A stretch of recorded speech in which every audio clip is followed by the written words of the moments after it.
mucho trabajo hablar del Estado de México porque yo soy de las que siempre está como haciéndole fuchi al Estado de México. No me siento nada orgullosa también, no me siento nada orgullosa de ser del Estado de México.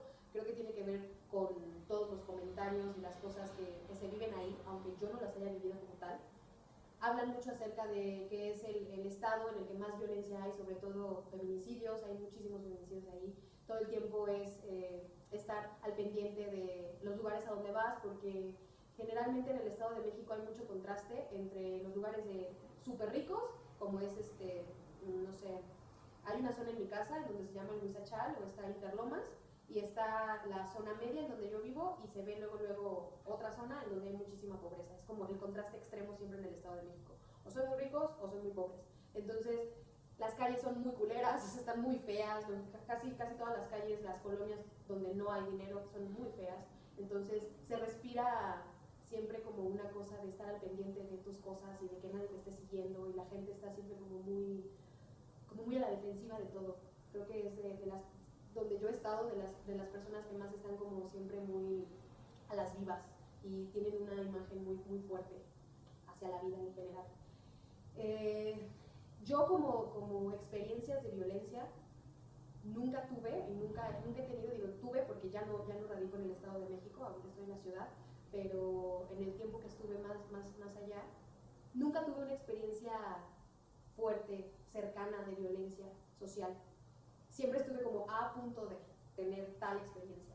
Recuerdo mucho que una vez subí a la combi que me lleva hacia mi casa, que vivo en Naucalpan, tomé la combi en Cuatro Caminos y...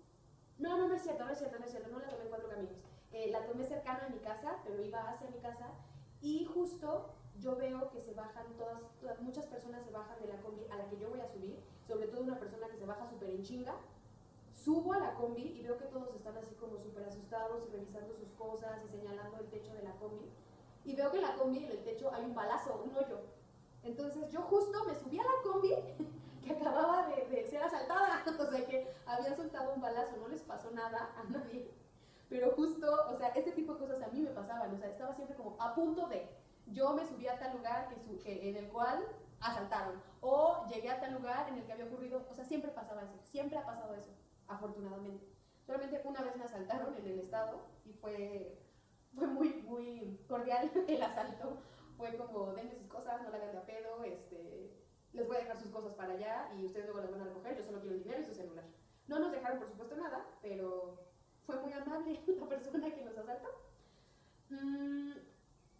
Creo que yo yo tomo más como la violencia personal, la que pude llegar a vivir ahí cuando era más niña. Hablando de esto, de que en el Estado de México es uno de los lugares en donde más feminicidios hay. No sé, lo relaciono un poco porque a mí cuando yo era niña me ocurrió en primero de primaria, cuando estábamos formados todos para salir de clases. Ya saben, arman filas de niños y arman filas de niñas, ¿no? Entonces, entre la fila de niñas y niños se armó un desmadre y todos estábamos empujándonos y ese tipo de cosas. Y un niño que le decían el cebollón, que tenía una cara de verdad, pobrecito, pero tenía una cara de maldito desde niño. O sea, me pongo a pensar, 6 años teníamos, yo 5, porque entré más chiquita, pero 6 años teníamos.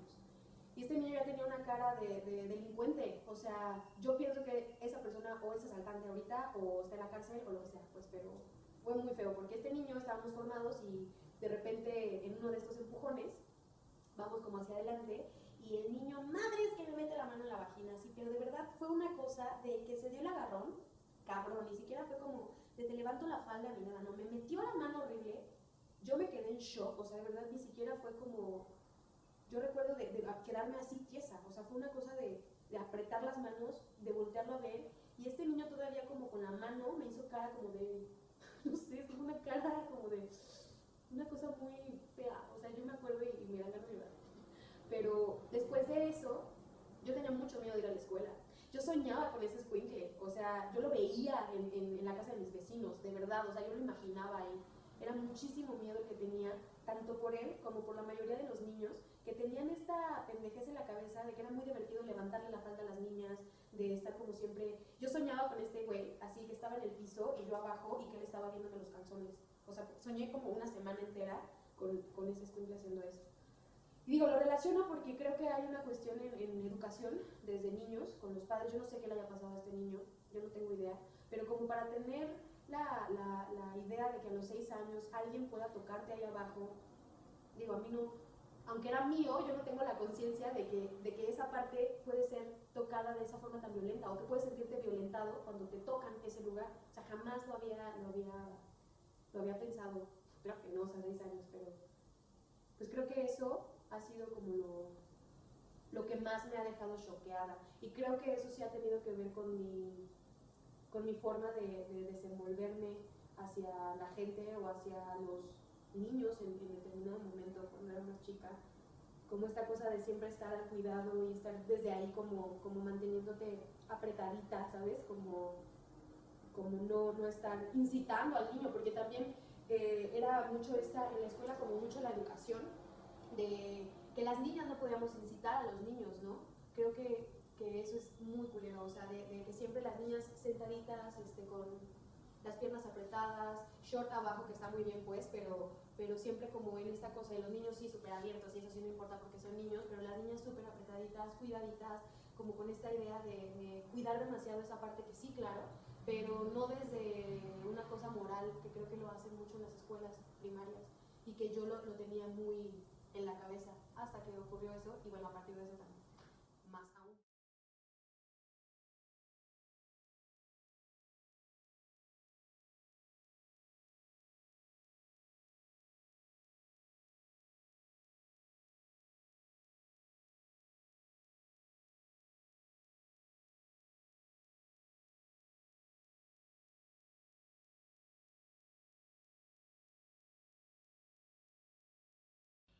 Yo creo que mi cuerpo guarda mucha violencia y en mi caso la violencia se traduce a miedos establecidos que inevitablemente transforman la forma en la que me muevo.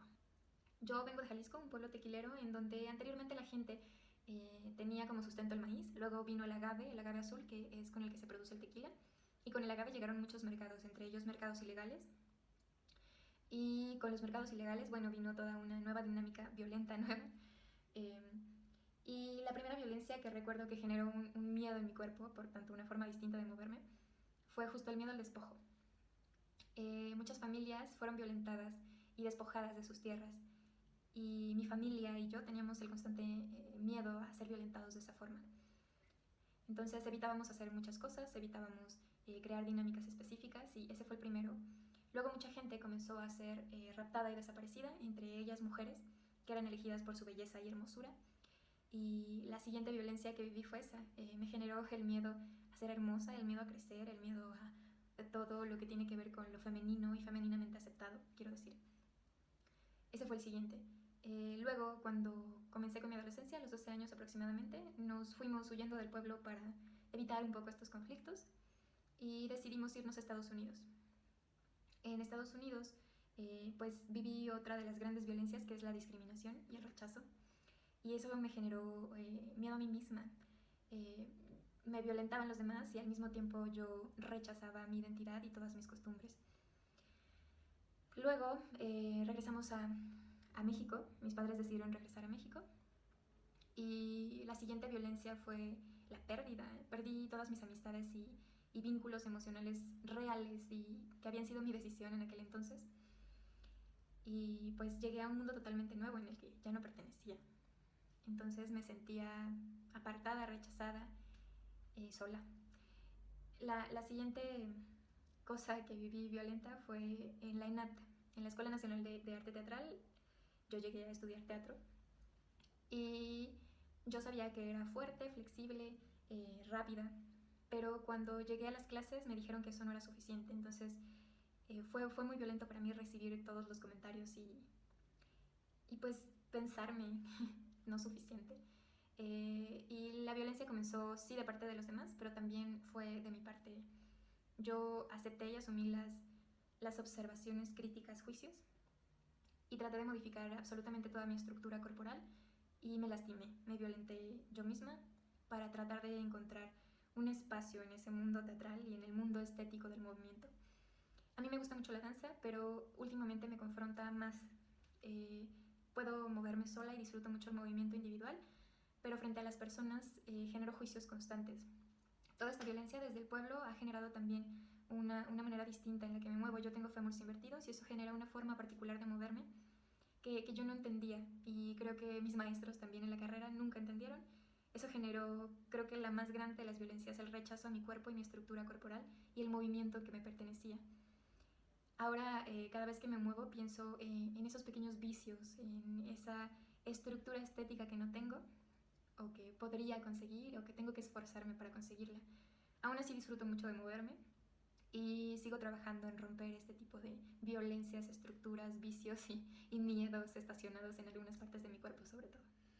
También pienso en toda esta historia de mis ropas. Por ejemplo, cuando me muevo frente a los otros, necesito algo que me haga sentir segura, protegida, en donde no se expongan partes de mi cuerpo, porque finalmente es un registro que pues traigo desde justamente el pueblo.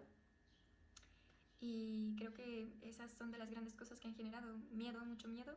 Miedo a ser yo, miedo a ser mujer, miedo a existir en un contexto pues desprotegido y sin ley de alguna manera. Y, y eso genera un impacto corporal inevitable.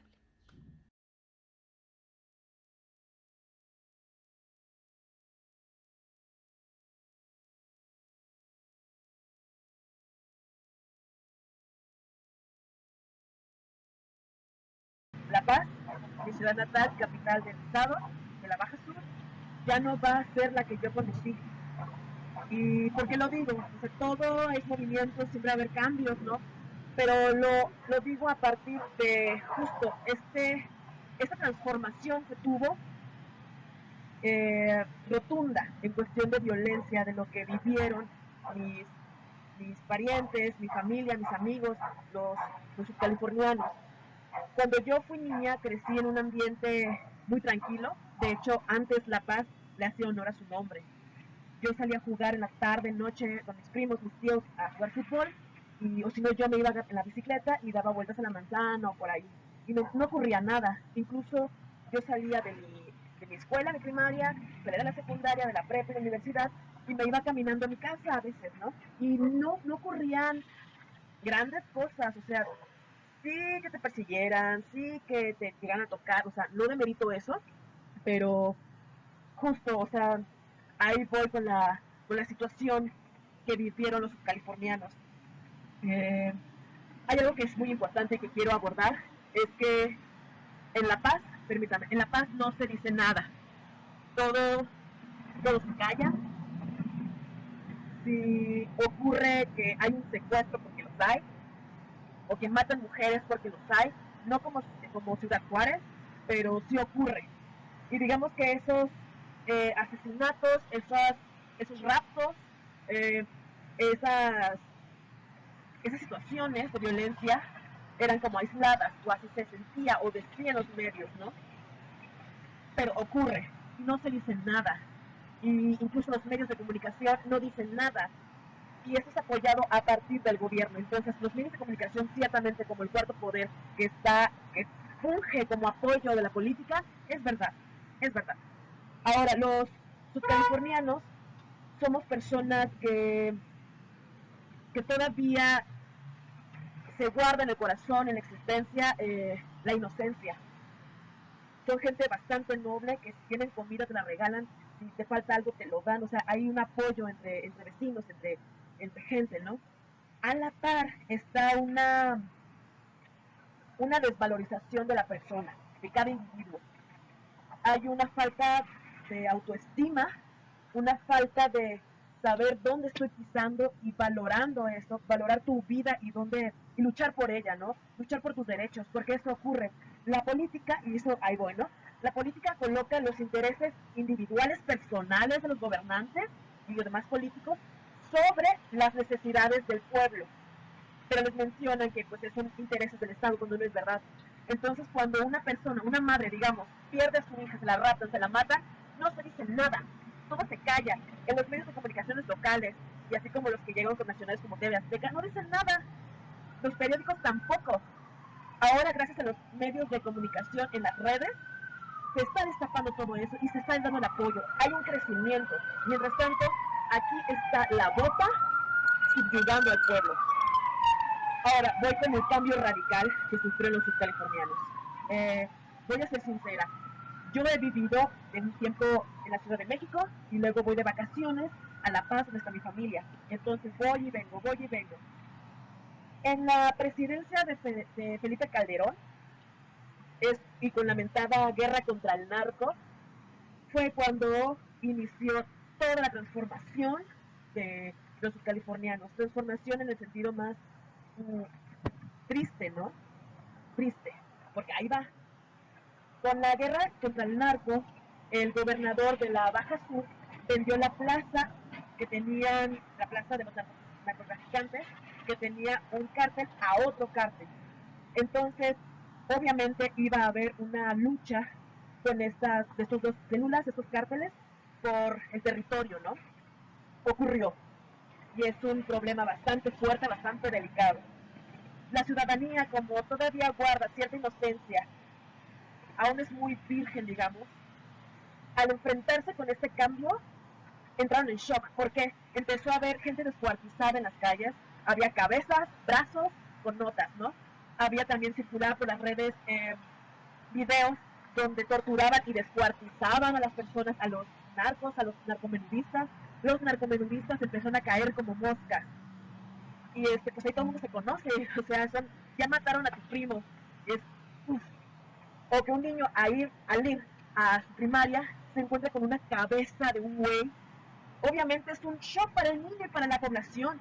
Y ese daño de las psiquis y las emociones, ¿quién se encarga? El Estado no lo va a hacer. Ahí va, ¿no? Esa es una responsabilidad. Ahora, por cierto, el Estado, el gobernador no decía nada, se escondía, no daba la cara y no hablaba de la situación. Ahora, empezaron a ver pues las cabezas, brazos, gente descuartizada y también cadáveres colgando en el puente que va hacia el aeropuerto. ¿Okay? Yo, la verdad, cuando llego de vacaciones en diciembre para allá, se siente un cambio. En el ambiente, se siente, ya la gente no sale tan frecuente al malecón. ¿Por qué? Por el miedo, porque también llegaban y mataban a luz del día, ¿no? Cerca de las escuelas. Una ocasión, que es mi caso, pues salí, sentí el ambiente. Mi madre me dijo, no salgas, Raquel, ya es tarde, tú no conoces cómo está La Paz ahorita. La Paz ya no es la de antes, no te arriesgues. Yo igual salí, fui al malecón y de regreso como a las 9:30, 10, me fui caminando a mi casa porque ya no había transporte público. Sinceramente, yo no sé si me sugestioné o no sé, y a la par sentir el ambiente y el estrés de la gente, pues ya cuando iba caminando, cuando antes era muy tranquilo, yo tenía una necesidad ya de llegar a mi casa, porque sentía como toda la parte de atrás de mi espalda, de mis lados, como no que me persiguiera, pero sí era una cuestión de que apúrate porque no estás a salvo, ¿no? No hay seguridad. Entonces, me apresuré. Es una sensación, lo menciono, yo no vi los cuerpos. Fue lo que leí, lo que me contaron, el ambiente que se sentía. Llego a mi casa, normal, abro, cierro la puerta, madre, ya llegué, ¿cómo están? No pasaron ni 5 minutos cuando se escuchó detonaciones. Y sinceramente pasaron muchas sensaciones en mi cuerpo. Escuchar la detonación de las balas se penetró y fue como una explosión dentro de mi cabeza y el corazón apachurrado y el estómago apachurrado y es como un sobresalto, pero a la par también me salvé, no estoy muerta. 5 o 10 minutos que me haya tardado más, puede ser que una bala perdida me haya matado, que esté desangrándome y mis padres sufriendo, mi hermano también. Yo me salvé, la verdad. Yo fui irresponsable, pero también la vida tiene que seguir.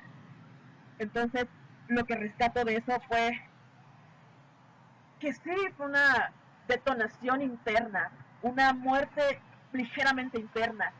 Algo de mí también se fue con esos disparos. y mi cuerpo y el oído. Sí, realmente me dio mucha tristeza. Eso lo puedo escuchar en la Ciudad de México, ¿no? Pero aquí, no. Y además que con esta ola de violencia también muchos se animaron a asaltar de manera más violenta, golpeando con pistolas, con riesgo que te maten también. Entonces se perturbó el ambiente. Y yo creo que es el momento en que ahorita está calmado, porque los cárteles se calmaron. El gobernador no ha hecho nada, aunque se para el cuello diciendo que gracias a ellos se calmó, pero no. Yo confío que estas situaciones, estas vivencias, den el valor a cada subcaliforniano para que valoren, para que luchen por el lugar que están pisando, para que luchen por su vida y alcen la voz, porque solamente así. Y bueno, esto es como a grandes rasgos lo que yo viví. No fue tan crítico, pero lo pude leer en la mirada de mi madre, de mi padre, en la preocupación, en mis amigos y en esta detonación que se escuchó y que me penetró y me mató por dentro. Algo me mató por dentro.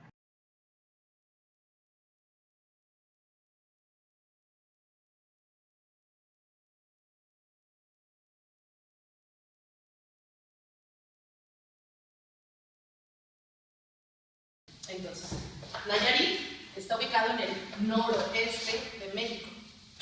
Está entre Sinaloa y Jalisco y colinda también con Zacatecas y Durango en algún punto. En Nayarit hay 4 grupos étnicos representativos: los coras, tepehuanos, mexicaneros y los huicholes.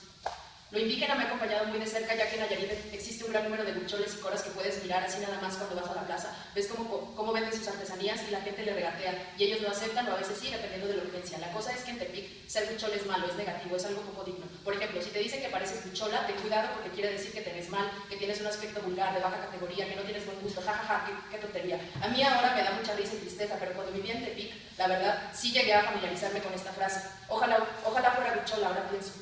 Los coras y los huicholes son muy tímidos, no suelen hacer lazos de amistad inmediatos. Tienes que ganarte su confianza. Mi papá era maestro y su plaza la tenía en la Mesa del Nayar, una comunidad cora a la que nadie quería ir a dar clases porque está muy lejos de la capital de Tepic. Sin embargo, mi papá fue valiente y se lanzó. Él daba clase de primero, segundo y tercero de primaria. Me acuerdo que era un salón con paredes de carrizo, se podía ver de adentro para afuera y viceversa. Jajaja, a mí me gustaba mucho ese salón, era una choza. Recuerdo que yo era muy pequeña y que no podía tomar clases de primaria porque yo solo tenía 4 años y se supone que entras hasta los 6, jajaja. Y yo insistía en ir y me acuerdo que cantábamos la de este es el juego del calentamiento, hay que seguir la orden del jinete, jinete a la carga, una mano, un pie, y así hasta que acababa la rola. A mí se me hacía muy divertido, me daba risa, me daba mucha risa ver a los niños cómo se caían, jajaja, porque no aguantaban un segundo en equilibrio. Yo creo que esos días son de lo más bonito que recuerdo. Tengo rasgos indígenas y es algo con lo que antes me costaba lidiar. Aún traía muchos prejuicios que poco a poco se han ido, al menos eso intento. Mis ojos son indígenas y me encantan.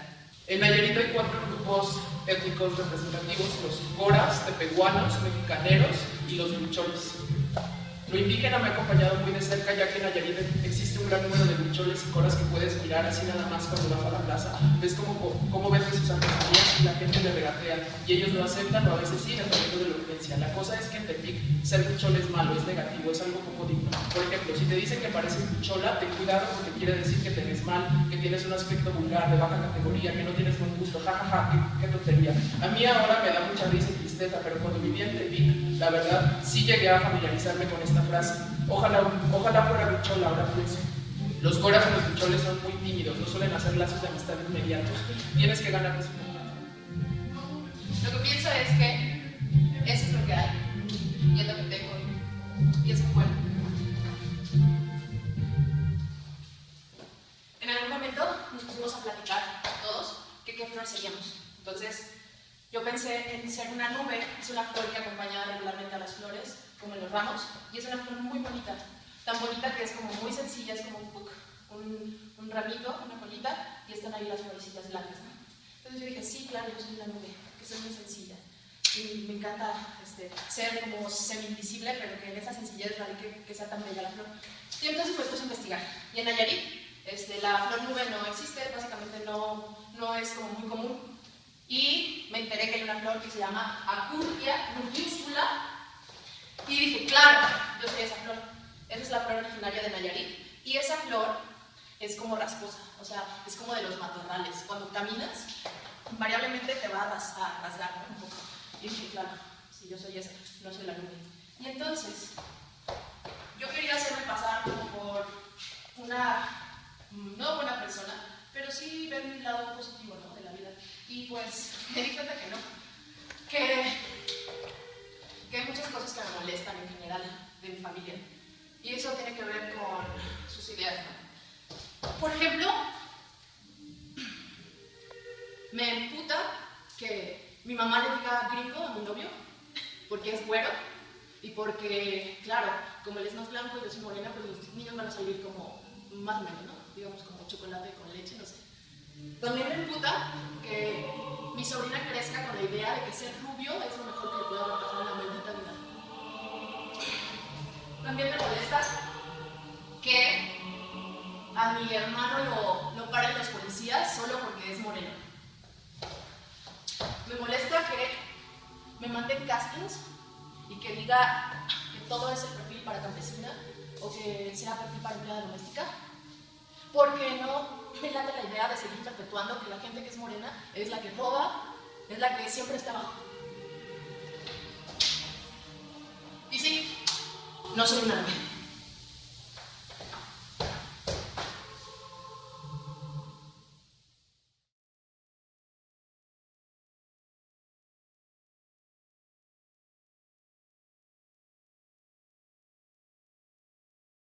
Hola, mi nombre es Alberto Cers, soy actor y director de teatro. Nací y vivo en la Ciudad de México, una de las ciudades más grandes del mundo, y desde mi punto de vista una ciudad también con mucha riqueza cultural y al mismo tiempo con desigualdades extremas y muchos contrastes. Creo que es una ciudad violenta desde el ritmo en el que nos movemos, el ritmo que nos envuelve día tras día y que genera mucha desconexión, mucha desintegración entre personas, incomunicación absoluta, porque nos convertimos en máquinas que solo se trasladan y repiten actividades día tras día, lo cual genera demasiado estrés. Es una ciudad con demasiado estrés. Creo que el estrés es muy violento con nuestros cuerpos, genera muchas sintomatologías nocivas para el cuerpo, como depresiones. Yo he pasado por depresión, por contracturas ya a nivel físico, contracturas en cervicales, en espalda, lo cual hace como una parálisis absoluta del cuerpo. El ritmo con el que me muevo tiene que modificarse y tengo que dejar de hacer actividades de tal o cual manera para poder cuidar y que no devenga en algo mucho más grave, lo cual genera todavía más estrés porque frenar ese ritmo tan acelerado es sinónimo, o de pronto se puede tomar como un sinónimo de imposibilidad. Por un lado puedo nombrar esa violencia que ha dejado marca en mi cuerpo, y otro indicio de violencias que se manifiestan en mi cuerpo, y es porque se alimentan a diario, es el acto de callar, es el acto de silenciarnos como un signo de invisibilizarme o invisibilizarnos a nosotros mismos a través de callar opiniones, callar puntos de vista, no exponer una opinión para no ser víctima de discriminación, víctima de segregación. Mi obra Reconstrucción, que hice en 2018, unos meses después del terremoto de septiembre de 2017 aquí en la Ciudad de México, me hizo pensar en que empatía es una de las palabras clave para poder modificarnos y poder cambiar realmente a nivel tanto personal como social, y que es una palabra que no tenemos presente y que es necesaria para un crecimiento personal y para recuperar esos vínculos interpersonales entre los individuos de una sociedad.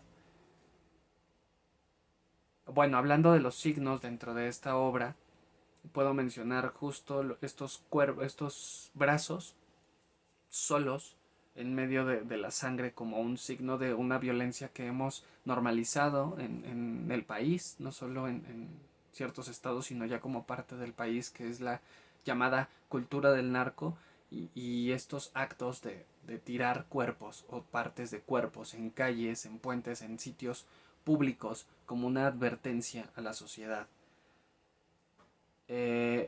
Son actos que me pone a pensar y a reflexionar un poco hasta qué grado los hemos normalizado y los hemos hecho parte de nuestro pensamiento como país y nuestra vida a nivel social. Y por el otro está el otro signo de la flor con estas caras de niños. Yo incluyéndome, por supuesto, en todos estos signos como parte de una sola cosa, que no me excluye. Me parece que las infancias es un sector todavía muy violentado, en extremo violentado, abusado, oprimido y desprotegido. Todo esto debajo de la imagen de una ciudad que se cae y se construye constantemente, porque así también yo la veo, andando por las calles, todo el tiempo vemos edificios que se están derrumbando y casi una calle después un edificio en construcción. Es una ciudad que se tumba y se construye a diario. Y creo que lo que hacemos como personas es solo dejarnos llevar cuando también tiene que implicar eso a nivel personal. Tumbar prejuicios, tumbar ideas y reconstruir nuevas con el fin de mejorar como personas.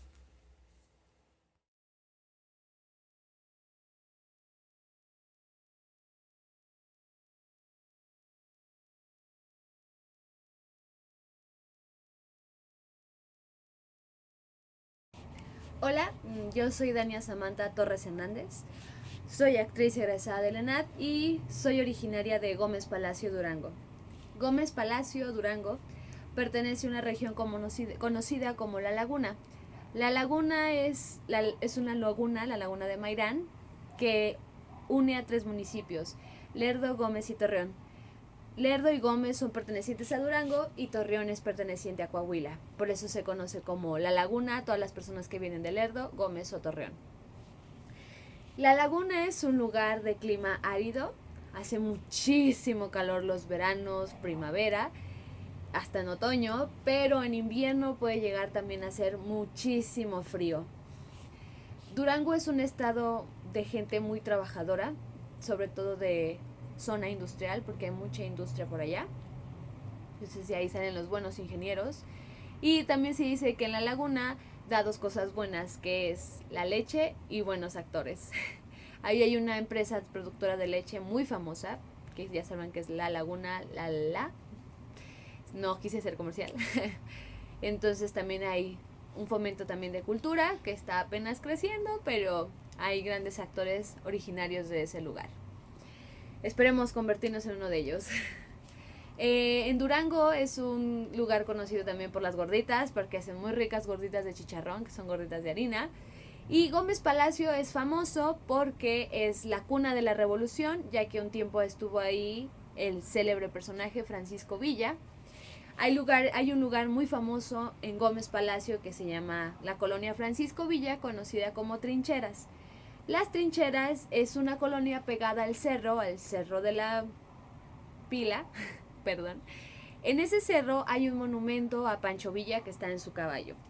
Hay varias leyendas de esa colonia. Una de ellas es que cuando hubo esta gran migración de personas de Oriente, se dice que Pancho Villa los detestaba y hubo una gran matanza de personas exactamente en ese cerro, y se cuenta en las noches que se escuchan los lamentos y los llantos de esas personas. A mí nunca me ha tocado, pero personas muy cercanas dicen que en las madrugadas se escucha mucho, en específico a las fechas cercanas a esa matanza. Otra leyenda de ese lugar es que en el Cerro de la Pila está el monumento a Francisco Villa, que está en su caballo enorme, y se dice que en las noches Francisco Villa se baja del caballo y camina por el cerro, así que hay un gigante de 3 metros que va por la orilla del cerro. Gómez Palacio fue el lugar en el que yo crecí, que desafortunadamente en el 2010-2011 fue afectada por el tema del crimen organizado, en específico el narcotráfico, a raíz de que un candidato a la presidencia de Torreón se cuenta que fue apoyado de una manera pues ilegal por líderes de un cártel diferente al que ya existía en mi tierra. El cártel que ya existía en mi tierra, pues hay lugares que eran de Torreón, de hecho, que apoyaban mucho a la gente y cuidaban mucho a la gente a cambio de que los escondieran. Lamentablemente, pues aún había violencia por debajo del agua, no era tan sonada. En especial hay un personaje muy famoso que fue presidente durante muchos años de Gómez Palacio, la gente todavía lo quiere, pero que tenía muchos pues temas ilegales. Desafortunadamente en el 2011 2 cárteles diferentes, como son pues los Zetas y el cártel del Golfo, se empiezan a pelear el territorio de Gómez Palacio, de Torreón, y empieza a haber una serie de ataques, de matanzas, las peores matanzas que se conocen como hubo en varias discotecas que mataron a toda la gente dentro. Fueron como 3 bares en los cuales hubo muchísimas matanzas. Cuando pasa esto, yo estoy en la preparatoria y yo iba en el turno vespertino. Hubieron varias cosas que a mí me sucedieron. Una de ellas es que una vez estábamos en clase, eran como las 6:30 de la tarde, y de repente hay un bulevar principal por el cual está ubicada mi escuela, y de repente estamos en clase de inglés y empezamos a escuchar unos arrancones enormes, así que se escuchaban de forma, de verdad, parecía que alguien iba jugando carreritas, así de Fórmula 1, y se empiezan a escuchar los balazos y pa, pa, pa. Como no sabíamos de dónde provenían, si estaban cerca de la escuela o no, pues nosotros nos tiramos al piso. La maestra, recuerdo que nos dijo, tírense al piso todos. Y así estuvimos como por 5 minutos, por miedo a que nos fuera a tocar una bala perdida. También una vez saliendo de mi escuela, yo iba en transporte a mi casa en camión, porque se le dice allá que ya no existen los microbuses ni los buses, sino los camiones. Iba en camión a mi casa y eran como las 8:30. Yo recuerdo que mi mamá decía que no llegara tan tarde a la casa, que saliendo de la escuela me fuera, que no me entretuviera platicando con mis amigos, porque le daba miedo que algo me pasara, lo cual yo decía, no mamá, no pasa nada, solo va a pasar si estoy en un lugar de mala reputación o en un antro, cosa que de los 18 a mis 20 años jamás fui casi a una discoteca por temor a estos pues atentados. Cuando yo voy caminando, me bajo del camión a solo cuadras de llegar a mi casa. Recuerdo que iba con mi exnovio, comiéndome un chocolate, y de repente escuchamos igual esos mismos arrancones a toda velocidad. Vemos unas camionetas negras enormes de vidrios blindados. Se le tenía mucho miedo a los carros blindados, a los carros polarizados, que tenían los vidrios polarizados. Entonces vimos esas camionetas negras polarizadas de los vidrios que vienen a toda velocidad hacia donde vamos.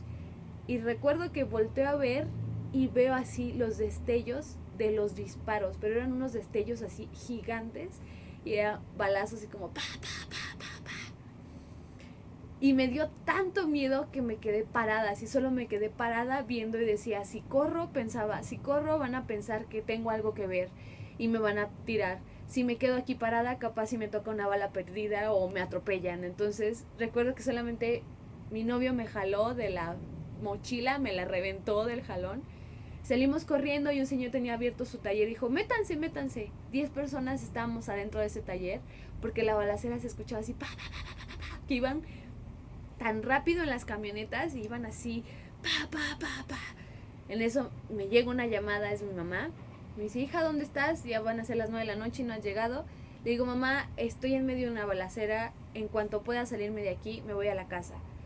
Y recuerdo que llegué así con toda la adrenalina pensando que si hubiera ido más rápido, si no sé si a lo mejor mi trayecto hubiera sido mucho más acelerado, me hubiera tocado que me atropellara una camioneta o que me diera una bala. Y pues la vida cambió demasiado porque te daba miedo salir tarde. Muchos amigos de otras escuelas desaparecían, o te enterabas que el novio de una amiga tuya lo habían matado porque estaba en una fiesta y le tocó que fueron a matar a alguien y para no haber testigos los mataban. Entonces fueron tiempos muy violentos de la laguna en la que uno no podía transitar en paz. Sin embargo, todo ha estado más tranquilo y pues a pesar de eso, Durango sigue siendo un estado de gente trabajadora y gente que nos gusta pues servir al otro y ser gente que amamos el arte. Muchísimas gracias y hasta luego.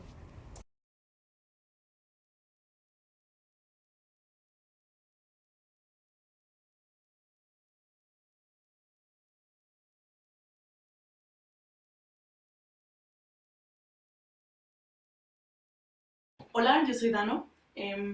La mayor parte de mi vida la viví en el estado de Nuevo León.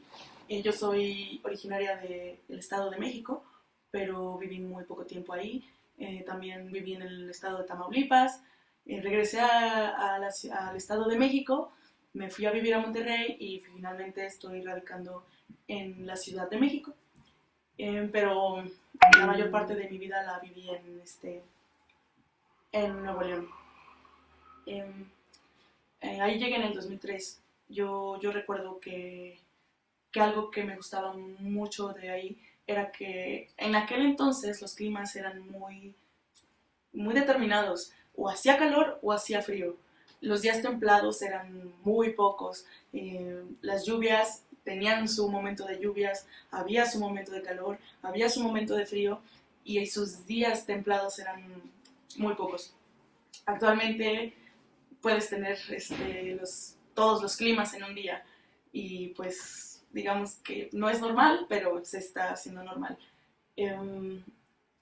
Bueno, ya las costumbres casi siempre es que para todos se hace carne asada, un cumpleaños, una final de fútbol, allá son muy futboleros.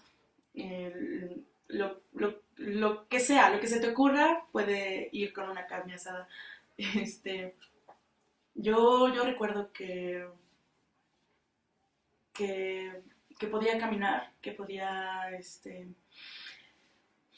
caminar libremente, digámoslo así, por las calles. Yo ahí podía usar una falda, un vestido, un short, una bermuda, bien, natural, tranquilo.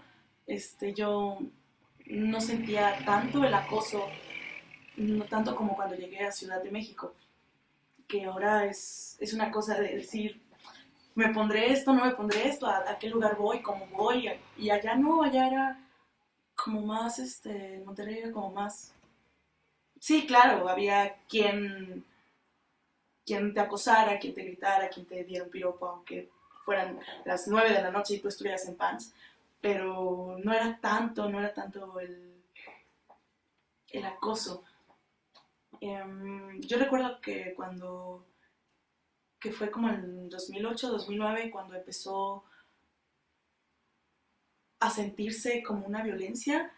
Yo recuerdo que antes no, es que vienen los malitos eran los narcotraficantes, pero nunca se les decía por ese nombre.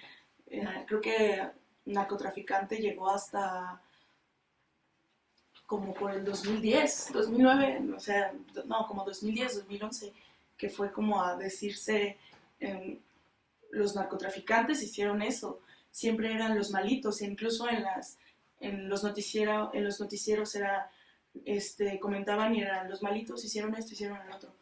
Y yo recuerdo mucho cuando estuve en la prepa que yo estaba en el turno de tarde y de repente nos dijeron, sálganse, nos dejaron salir y pues nosotros felices, ¿no? Nos fuimos, pero nunca no entendíamos por qué. Sin embargo, fue en cuanto salimos que se corrieron las voces y dijeron, es que hubo una balacera, hubo un enfrentamiento acá y mi preparatoria estaba en una zona donde a calles, literal a calles, vivía un grupo de narcotraficantes. Y se sabía que vivían ahí, pero nadie hacía nada. Y yo recuerdo que cuando me dijeron eso, yo me enojé mucho. Yo dije, es que ¿por qué nos dejaron salir? ¿Por qué nos dejaron salir? Si hubo un enfrentamiento o si hay posible secuela del enfrentamiento, nos debieron de haber tenido en la preparatoria, cerrar la escuela y no dejarnos salir hasta que todo estuviera bien. Yo me acuerdo mucho de eso, de ese sentimiento que dije, ¿cómo regreso? Al siguiente día regresar a mi prepa era como, pues regresa a la prepa y métete y ya. Y no hagas nada y no veas a nadie porque tú que no sabías quién estaba involucrado, quién no estaba involucrado, no se sabía nada de eso. A mí me tocó ver en un puente, en una mañana, a un hombre, o lo que fue un hombre, colgado, amarrado con bolsas, con una narcomanta que le llamaban, una narcomanta con mensajes. Yo recuerdo que en ese momento dije, ¿qué onda? ¿Qué está pasando? Y de repente sentí que Nuevo León se volvió una cosa de terror, de que no podía salir a carretera porque sabías de familias que los asaltaron, que les quitaron todo, que los dejaron varados en la carretera y que nadie hizo nada. Fue para mí, el colmo fue que a mi papá lo agarraron en un Home Depot. Me acuerdo muy bien de ese día. Mi mamá, fue un domingo, mi mamá estaba preparando el desayuno, yo me desperté. ¿Dónde está mi papá? Y mi mamá me había dicho que había ido a Home Depot a comprar algo y pasó 1 hora y media y mi papá no regresaba. Y hasta que entró una llamada y a duras penas mi mamá se pudo enterar de que estaba encerrado porque él iba saliendo y empezó una balacera. Se tuvo que regresar y estaban encerrados en el Home Depot y no podían salir. Y desde entonces salir se volvió una angustia. Salir era, ya no, o sea, tenías que caminar, o sea, ya salir era como un lujo. Yo me acuerdo mucho que pasó mucho eso.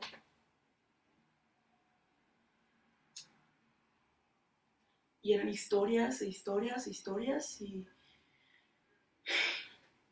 las historias no terminan, siguen.